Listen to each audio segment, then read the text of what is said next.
Working from home sounds like a dream. No commute, no office politics. So why do so many people feel more stressed, not less? Stay until the end, and you'll understand why remote work can both reduce stress and amplify it.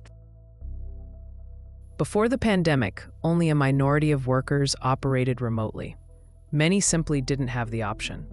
Then the shift happened almost overnight.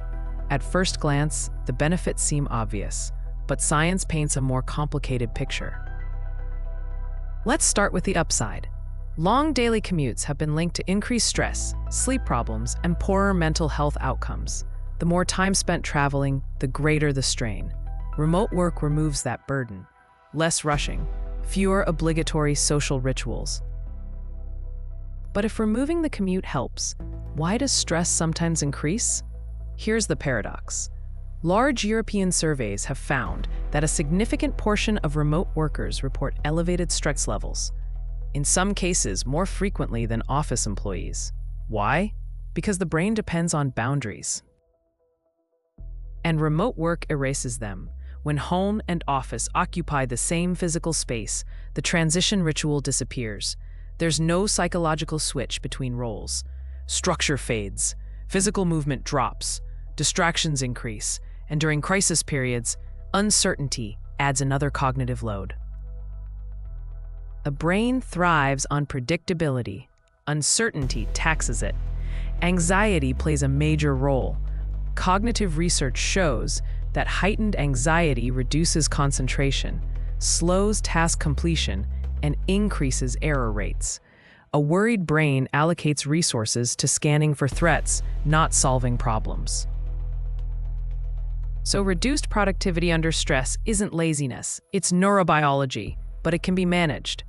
First, create physical boundaries. Even a small designated workspace signals a shift in role. Second, impose structure. Set clear start and stop times, plan tasks, schedule breaks. Third, move. 20 to 30 minutes of physical activity improves circulation and boosts endorphins. And finally, limit information overload. Constant exposure to alarming news elevates stress. Remote work works best when structure replaces chaos. Students experienced similar challenges. When education moved online, self-discipline and routine became critical. Alternating activities and maintaining social contact help regulate stress levels. Isolation amplifies anxiety. Connection reduces it.